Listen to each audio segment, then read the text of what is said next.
Hunter Rayburn's the one, I'm sure you heard it, we got to bring him to the novel. What did he mean by that? To be honest, I couldn't tell you. I don't know what the expression "bring him through the knothole" means. But I don't know. I came to practice every day, and I'm always trying to work my best. So I hate that I don't know more about what that expression means. But no, I just came to work every day, and I'm trying to do my best. So then Saturday, you put in your work. You hate it for putt, but you get your chance. What is that like? It was special. It's something that I've prayed about and that I've dreamed about, and getting to go out there and play was awesome. It was really rewarding. Yeah, like you said, I hate to see that for putt because putt's a great guy, he's a great player. But I try to be ready for my opportunity.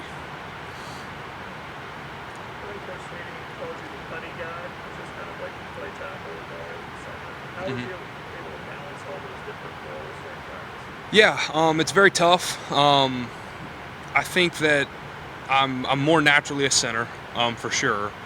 But it was kind of out of necessity my sophomore year, between injuries on the depth chart and stuff like that I had to learn how to play guard, had to learn how to play tackle, and being my third year here, I kind of just know enough to fill in and be functional at each of those positions. But at practice, it's basically just like every couple periods switching to something different unless the coaches want me to practice one thing specifically. I feel fairly comfortable. Like I said, I would definitely say I feel most comfortable at center, but I certainly don't feel uncomfortable at tackle. I don't know how you grade it out. Maybe you don't know yet. I saw one snap that might be questionable. No bad snaps. I mean, do you feel like you did pretty good? I mean, I feel like I did all right. That snap for sure could have been better. The ball was it was pretty wet. My towel was pretty wet at that point. But yeah, other than that, I feel like I did all right. I haven't seen the grade sheet yet, so hopefully get to talk about that this afternoon. But I think I did all right. The play average went up this week. What do you feel like was, I guess, most effective about that .5 against College? You said my play average? I know the rushing average. Rushing average. Yeah, I would just say the communication between the O-line. That's the biggest part of any play, and getting the communication down is definitely the key to being successful, whether it's run or pass, because if we're not all on the same page and one guy messes up, then the whole play can be a bust. One guy messing up can be the difference between a 25-yard gain and a tackle for loss. So just getting everybody on the same page is definitely the biggest thing that we did well this weekend. How much of an issue is that, or has that been, when you sort of have a retooled line and you're still shuffling guys in and out 4 or 5 weeks into the season? Has it been harder to get on the same page when you have so many moving parts still? I don't really think so. I think we do a good job at practice with making it a chaotic environment, making it tough to communicate at practice, especially going against our defense. They show every look that you can imagine. So I don't think really shuffling the line around has a huge impact on it. I just think it's a matter of everybody being on the same page. Bach's been making a lot of the line calls. Did that switch to you, or did he keep? I did a lot on Saturday night. Bach still definitely made some calls, helped out.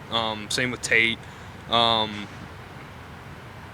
Anyone can make calls. Tackles make calls, centers, guards, anyone makes calls. So whenever you see something, you gotta say it, because keeping it to yourself does no one any good. So yeah. A lot of late pressure. Yes. That was kind of what I noticed. Do you feel like you guys handled that pretty well? Yeah, I feel like we did a pretty good job handling their pressures, handling their twists.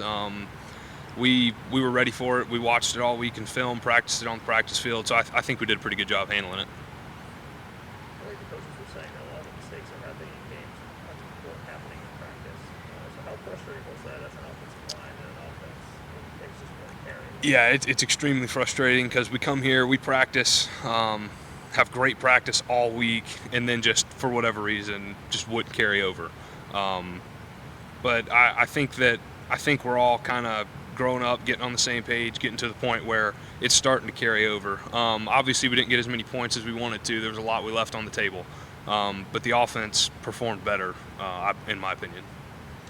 How much better does that make you guys feel going into the bye week? Yeah, it definitely gives us good momentum going into the bye week. Bye week couldn't come at a better time. We're going to get guys back, get guys healthy, and we're just going to keep rolling. I think we've had a great mindset all year to come in and just work, no matter what anyone else says, no matter what's going on, just coming in and working. And going into the bye week, we're going to have that same mindset, get an early jump on Syracuse, and get ready to go. You mentioned that communication and improving on that. What do you do to, I guess, work on that as far as just knowing how to communicate with one another? Yeah, I mean, I think a lot of it's just our cohesiveness, and that's developed off the field, hanging out with each other, and then obviously on the field playing together.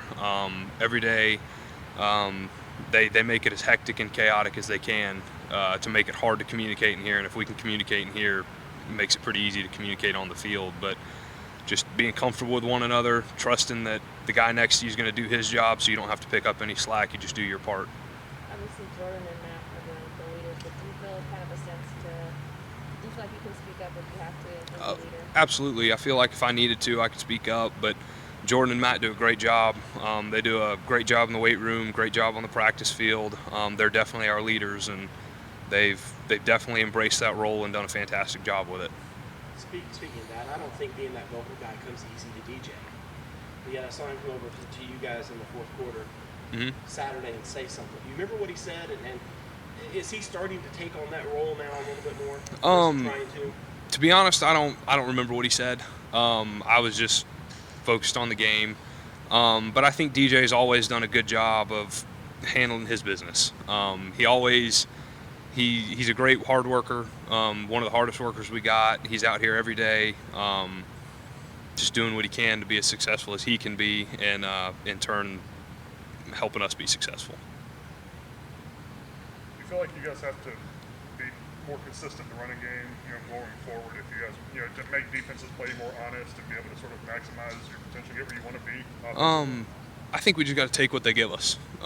If a defense wants to give us a box to run on all day, we got to do our best to run against it. If they want to play a little light coverage and let us throw the ball, then let's throw it. I just think we got to be ready for whatever defense we play and just take what they give us. Do you feel like you being at center and Bach being back at guard, do you think that helped, that combination on Saturday? I'm not sure. I was just ready to play wherever they put me. Any questions for Hunter from Zoom?